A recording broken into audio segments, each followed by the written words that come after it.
Hello and welcome to another episode of the Breachside Broadcast, home of the finest voxcasting either side of the breach. Lucas McCabe's career as a treasure hunter, smuggler and tomb robber has put him on the wrong side of the law countless times. But his talents have attracted the attention of both the Guild and the Ten Thunders. In today's story, he meets yet another group who have use of his unique abilities. I hope you enjoy part 1 of Lost and Found, right after this word from our sponsor.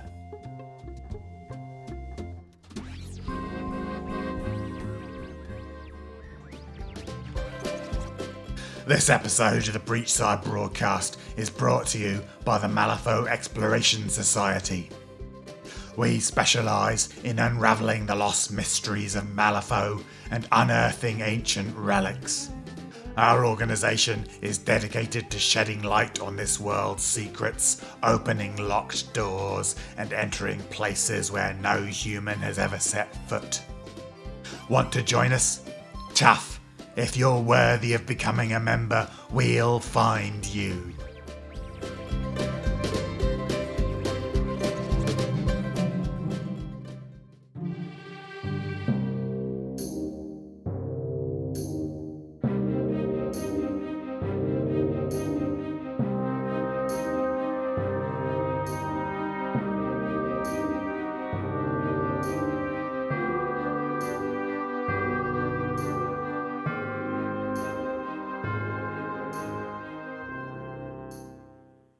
Lost and Found by N.A. Wolfe.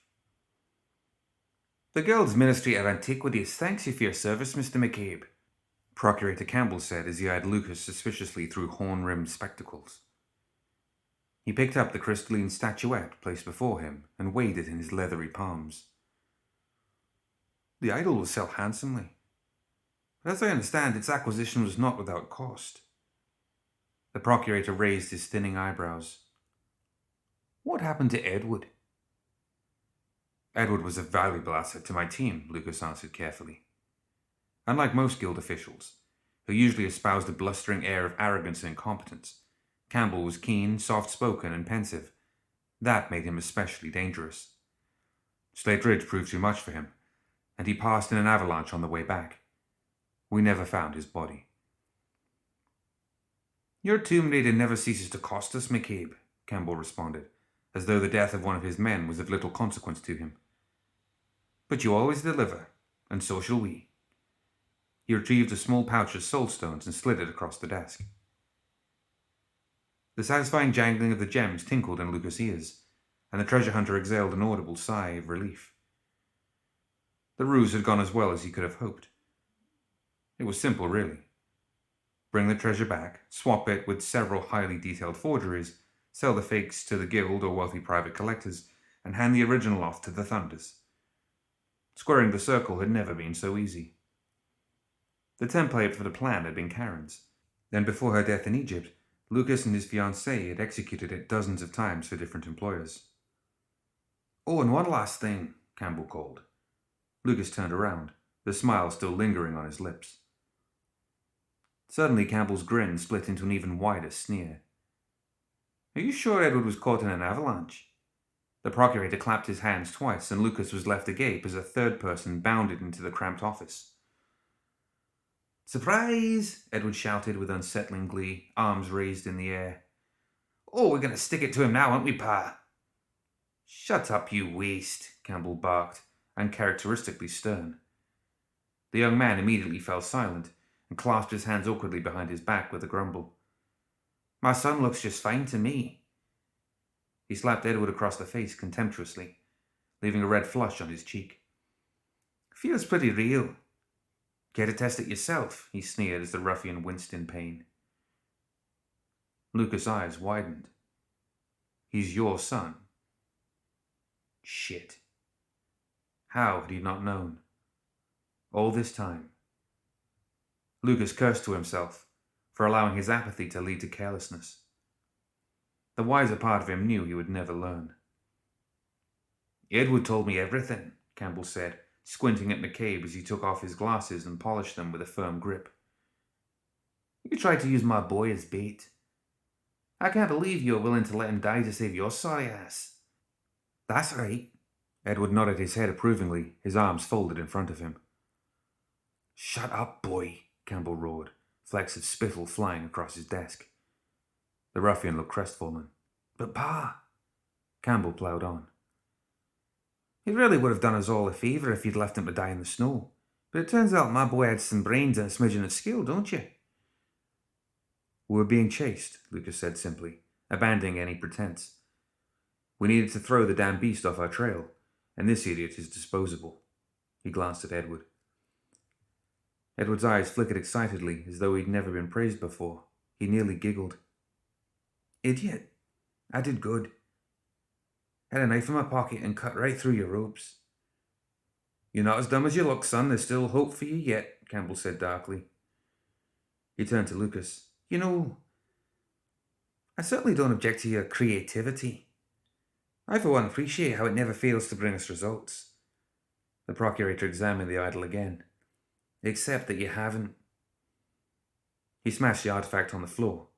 McCabe didn't flinch. We know it's a fake. I wouldn't have guessed, but one of Crid's researchers took a look at the thirsty glass fragments you brought back and found them unreactive to her spells. Then we started looking at everything else you've been dragging back over the past few months. For the first time in living memory, Lucas was at a loss for words.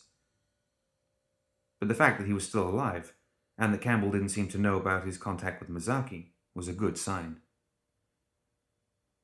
It goes without saying that you're fired, the procurator finished bluntly. Hand over your badge, now. Two death marshals suddenly entered and flanked the entrance to the office, preventing Lucas from leaving. Campbell was taking no chances. Do you really want to go through with this, gents? Lucas eyed them, hiding his nervousness with bravado. He could tell that they wanted to be here about as much as he did. Did Lady J put you up to this? She's always hated me. I shouldn't have told that joke about her being a sight for sore eyes at Hoffman's stupid dinner party, he mumbled. She took it personally, didn't she? Oh, yeah, one of the death marshals brightly replied. Leave, Campbell said to McCabe, then nodded at the death marshals. They stepped forward in response. I can still be useful to you. Imagine how difficult it would be to continue running the ministry without my contacts and experience. Why give all that up? McCabe asked incredulously as he fumbled in his satchel. Honestly, said Campbell grimly as he struck a match and lit a cigar, I'd rather not. Like I said, part of me wants to hand you over to an executioner, so I can personally watch as he disembowels you. He licked his lips maliciously. But the other part of me appreciates the network of contacts you've built over the past few years. Whether the crap you peddle was real or not doesn't really matter. They all turned out pretty valuable to the buyers anyways, he laughed. Sparing you seemed like a fair compromise, and Governor General Malifaux agreed. The procurator blew several smoke rings nonchalantly, and snatched Lucas' badge away the moment he had retrieved it. Now get the hell out of my office. McCabe, still flabbergasted, made to depart. You'll regret this, he said plainly, without so much as a glance back. I'm sure I will, Campbell replied dryly. And McCabe, if I ever see you around the Enclave again, I'll have you killed. As the death marshals escorted him away, Lucas felt a pang of fear. The fact that he'd been dismissed hardly bothered him. The opinion of authority mattered less to him than anything else. But how could he now be useful to the Thunders without his connection to the guild? Yamazuko's words rang in the back of his mind, reverberating with each of the seemingly final steps he took on the Enclave's polished floors. Serve us well, Lucas, or my mistress will crush you more than your precious pocket watch. After what felt like an eternity, the marshals finally reached the entrance to the Enclave and tossed him out of the front doors.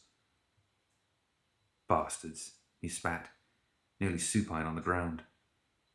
But they'd already slammed the iron doors behind them. Was that really necessary? He asked the unfeeling metal, trying to pick himself off the curb. Are you all right? A woman in a pale blue dress offered Lucas her hand. Long dark hair and a pair of dark spectacles covered most of her heart-shaped face. I'm fine, Lucas grunted as he pushed her hand away and rose to his feet. The stranger gave a soft chuckle. You won't be for long unless you can find another way to make yourself useful. You have 1 month before Lady Misaki forcefully renegotiates your terms of employment. Lucas' blood turned to ice as he did a double take. I'll make this right, he said. Tell the Oyaban I've already got another job lined up, I swear. He reached to grab her wrist, but like a phantom the woman disappeared, and his hand was left scrabbling at the empty air. He nervously glanced from side to side, trying to hide his panic. Was he being watched? Did the Thunders already have other agents inside the guild besides him? How useful was he to them now? There was only one thing left to do now. It was time for a drink. Lucas McCabe took a sip of his old-fashioned and smiled sardonically, twirling the lonely ice cube inside with the tip of a toothpick. Hell of a drink, Sadir, he said ruefully, for a hell of a day. As usual, Sadir Alchipel scowled and eyed the brown liquid with disdain. This is beneath you, he spat, as if the blend of liquor and bitters was a toxic sludge. I did not swear a life debt to a wimp. The bodyguard had recently shaped his beard, trimmed his hair, and exchanged his cream-colored robes for a dark three-piece suit. Although he looked much more kempt, his eyes conveyed the same unsettling thirst for violence that had drawn Lucas to him when they first shared a jail cell in Cairo all those years ago. Sadir's favorite blade still hung from his hip, nestled within its scabbard. I'm gonna die anyway, replied Lucas impishly. What the hell, right? I've always wondered what these taste like. Not sure how I feel about cutting the whiskey yet. Stop moping, Siddiqui, Sadir answered curtly. I didn't offer to meet you, so you could whine like an injured pup. Watch yourself, McCabe warned, slamming the bar top with his fist. You owe your life to me, not the other way around. Sadir almost smirked. That's better. He thumbed the pommel of his blade with a loving caress. I wanted to tell you that some strangers with a unique employment opportunity reached out to me about securing our services today. Oh? Asked Lucas, putting down his drink. What do they want? They have a mission they'd like to discuss with you in private. Then why the hell are you here? Sadir looked pointedly at the bartender, who disappeared into the cloakroom. They have a unique and somewhat theatrical plan of getting in touch. I'm just here to make sure they keep their word not to harm you. He paused for a moment before looking directly into McCabe's eyes. You must trust me.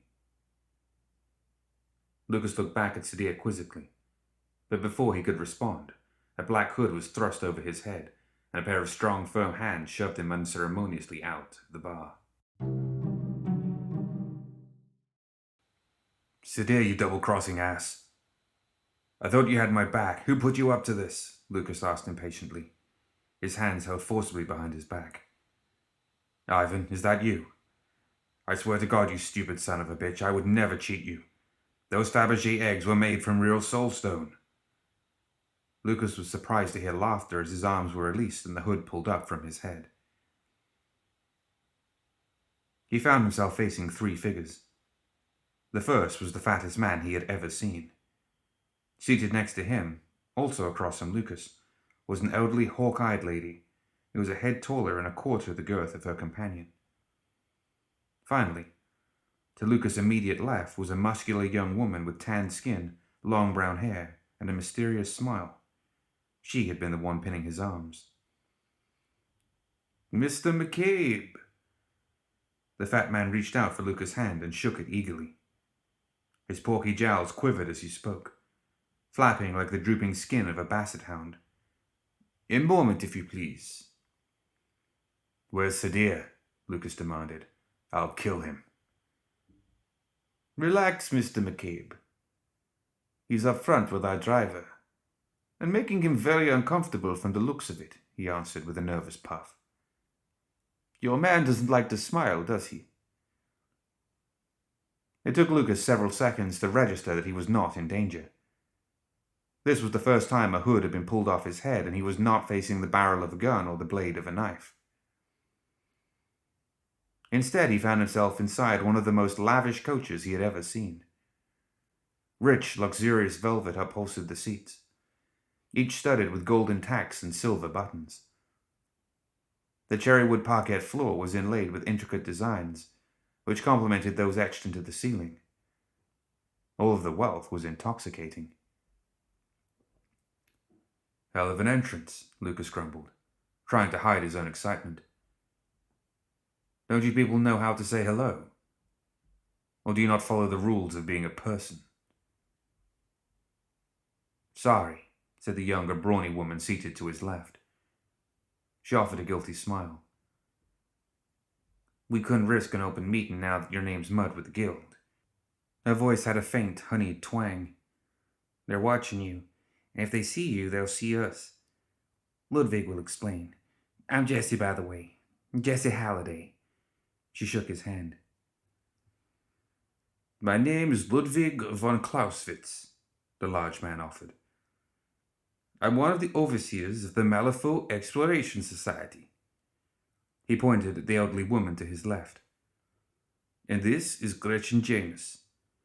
She's also an overseer and the chairwoman of our board."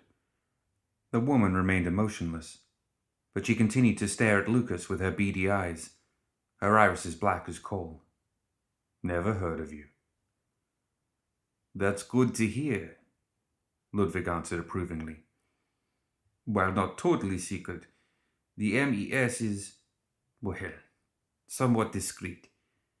If Campbell and the ministry ever knew that there was another organization breachside with, shall I say, an acute interest in the history of this world and its relation to our own, they might not take kindly to unsanctioned competition. By day, I'm a guild executive, but by night the MES is my mistress project," he whispered with a little giggle. "Gross," Lucas interjected. "We have a new employment opportunity, and if my informants are correct, you are very much in need," Ludwig finished. Lucas rolled his eyes. Was he the only one who hadn't seen his firing coming? There are plenty of ways for a man like me to earn his scrip. He had to fight even harder to contain his excitement and eyed the contents of the carriage again. Yes, said Ludwig impatiently. "But what's the point of making a living in the first place if you never really feel alive while doing it? I know your reputation, Mr. McCabe. For you, it's not about the relics. It's about the sport. What I'm offering you is a limitless, endless hunt." He gazed hungrily into the distance at the very thought, like Luna drooling over a steak on the kitchen counter beyond her paw's reach. Lucas raised his eyebrows doubtfully. "As I'm sure you've already guessed, the MES is dedicated to exploring the unexplored," continued Ludwig. "While the Guild obviously has considerable interest in understanding the history of this world, they are more interested in profit than truth. We are driven by an unquenchable thirst to peruse the unknown, to uncover the lost, and to bring the dead to life." Lucas reached for a carafe of brandy in the compartment next to him and poured himself a glass. "Heard about people like you in London," he began. "The Royal Society of Explorers, the Cartographers Guild, the United Pioneers League. They all said the same things about Amazonia and Africa. In the deepest crevices of the world, they hope to find the cradles of civilization, lost in some godforsaken jungle." He waved his hands mockingly at these last words, and then drained the remainder of his glass. "And do you know what happened to all of those expeditionaries? The poor sods wandered off and disappeared, never to be seen again. It was a complete waste. Not one of them ever found anything or even learned basic jungle survival skills, judging from their appalling success rate." Lucas continued. "What makes you lot so different?" He pointed at Ludwig. "Do you really think you can survive the uncharted parts of Malifaux?" Jesse laughed nervously at the affronted expression on Ludwig's crestfallen face, and even Gretchen smiled. I don't know what you want from me, but you can be sure as hell I'm not putting my life on the line for some cock and bull. I don't care about myths and ideology. I like treasure. Treasure that I know exists, and that I know I can find. The more challenging, the better. But I don't chase ghosts in the unknown. He put his glass down. Gretchen clapped her hands together slowly. Very good, Mr. McCabe. You're asking all the right questions. You're correct to be so frank. Indeed, what's different isn't us, it's the world we live in. Her voice was curt and cold, but even her severe demeanor couldn't cloak her eagerness. Malifaux is not Earth. Her secrets make the darkest corners of our world seem unremarkable. Tell me, have you ever heard of the tyrants? Lucas' ears perked up, and he nodded his head. Now this was interesting. He shot her a close glance. What do you know about them, lady? Only that they're the most powerful beings in this world and the next, Gretchen explained. Imagine the possibilities. What we as humanity could learn by unlocking the secrets of their power. Her nonchalance melted away, and Lucas saw a fiery passion burning behind her heavy, mascara-lined eyelids. What Ludwig neglected to mention is that we do not shoot random darts in the dark like those pompous fools from the King's Empire. Nor are we driven by idiotic colonialist notions of duties to bring civilization to the uncultured. She scoffed. No, we're not like Trevelyan Livingstone or Rhodes. We're on the trail of the tyrants themselves, and we are tracking them closely. People of considerable means like us do not rely on blind intelligence. There are reliable rumors of a secret entrance to the sunken city, built by the tyrants and lost beneath the bayou. We want you to lead an expedition to find it, with MES agents at your side, of course. She crossed her legs. How would you like to be one of the first men in history to step inside? Lucas sneered. Just how crazy were these people? This seemed like a suicide mission. The idea itself was ridiculous. A secret entrance. But all rumors were based on a shred of truth, no matter how small. Information about the entrance to a lost tyrant city, not to mention the rare artifacts inside, would surely be useful to Mizaki. Perhaps even useful enough to curb her wrath. It took all of Lucas' limited self-control to dismiss his cynicism before he said, Assuming your intel is reliable, I'm in. With compensation, of course. That's it? Gretchen asked. You seemed rather quick to make up your mind for a man whose body language suggests nothing but disdain. What can I say? I'm bored. Lucas pretended to yawn, but he knew Gretchen didn't fall for the act. Does your definition of bored mean you don't have any other option? She pressed doubtfully. Her thin mouth twitched, but she didn't smile. It seemed like moving the corners of her mouth more than once a day was physically taxing. Instead, the woman kept her beady stare on Lucas like a hawk eyeing its lunch. It seems like we sought you at a good time. A shiver ran down Lucas' spine. She couldn't know about Mizaki, could she? Her next words gave him no more time to consider the probability. You may keep 20% of what you find, chosen at our discretion. This seems more than fair, considering most of the goods should be displayed in a museum, no? 33, said Lucas disdainfully. That first offer was right insulting. 25, she counted, and nothing more. Fine, 25, he concluded for appearance sake. It didn't matter either way. He would find a way to take it all. And if there's only crappy pottery shards, you'll pay me in scrip. Deal, Gretchen whistled. She extended her hand. And one last condition, Gretchen, Lucas proposed, his face dead serious. Gretchen raised her thinly penciled eyebrows. She seemed affronted that the stranger dared address her by name. Jesse comes with me. This one's got moxie, Ludwig chuckled. I like him. Or he's a pig, Jessie rolled her eyes. Who do you think did all the research? Without me, you wouldn't last a day out there, she snorted. Pack your things, Gretchen said, still scowling as Lucas finally shook her hand and the carriage ground to a halt. You and Mr. Alcher will leave for the bayou in 2 days with Jessie and her team.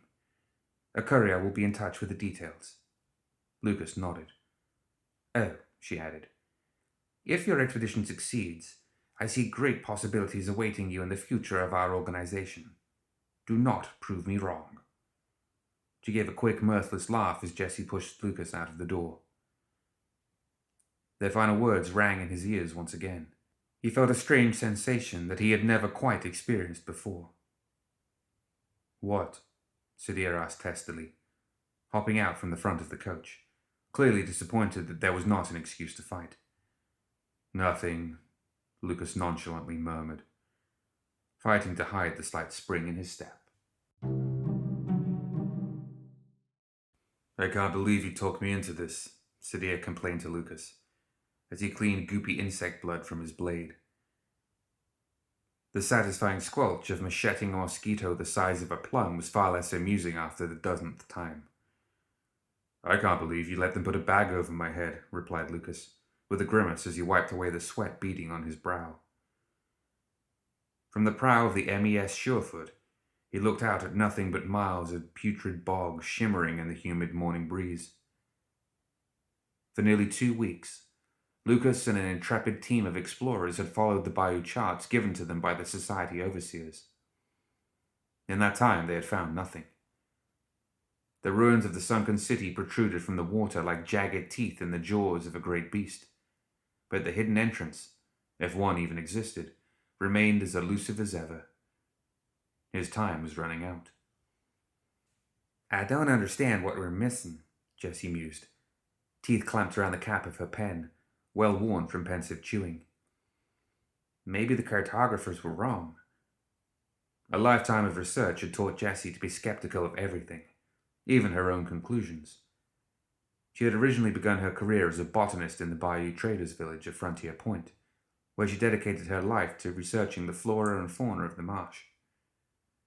After serendipitously saving the outpost from a titanic duel between a very drunk Silurid and a whiskey golem brought to life by vengeful gremlins, she'd caught the inescapable thirst for adventure.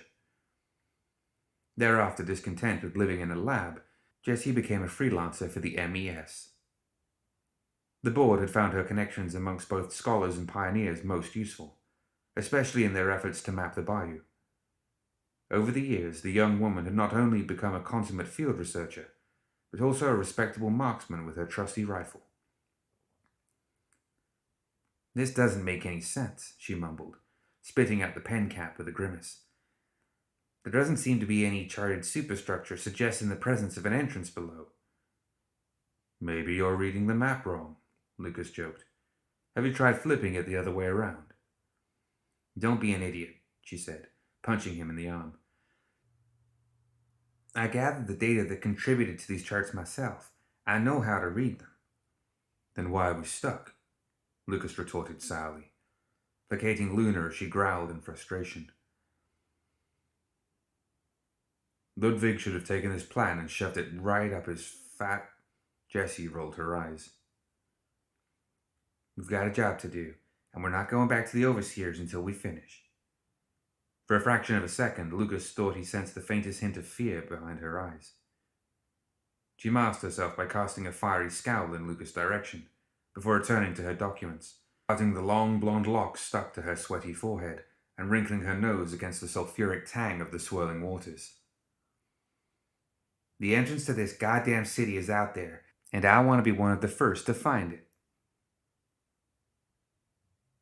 We've known each other for 2 weeks, and you still don't like me very much, do you, honey? Lucas mused, almost disappointed. He eyed her slim figure, and resisted the temptation to lick his lips. She was pretty.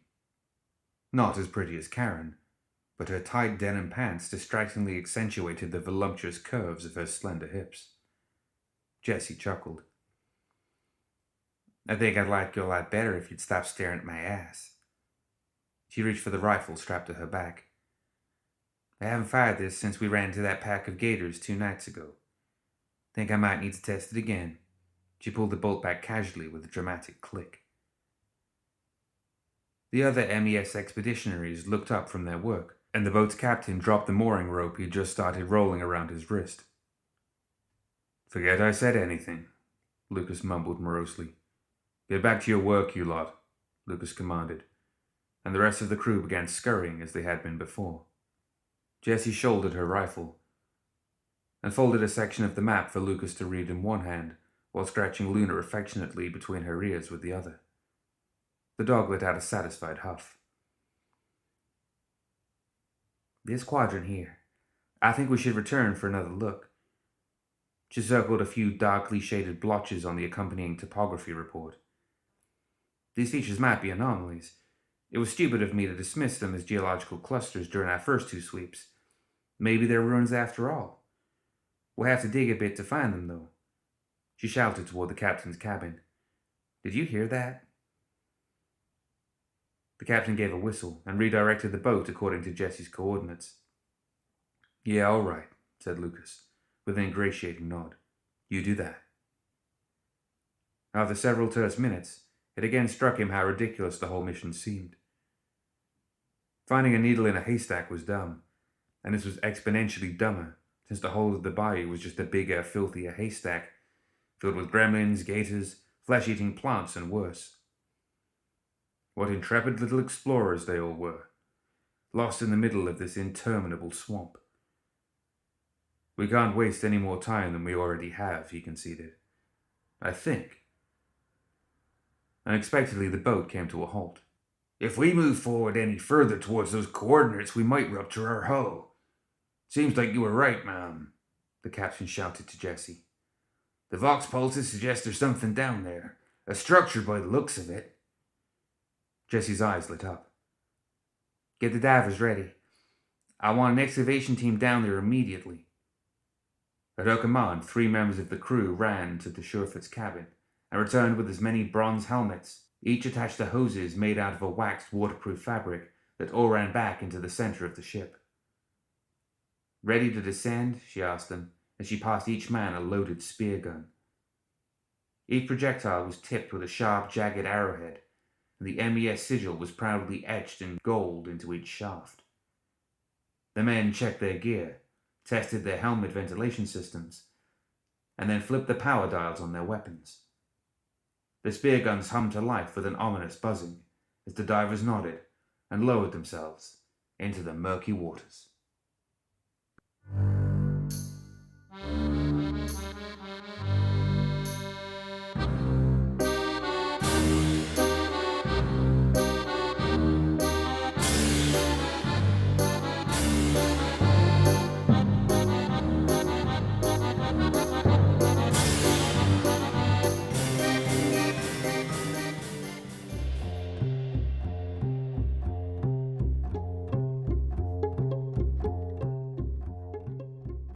That's it for another episode of the Breachside broadcast. Join us next time for the conclusion of Lost and Found.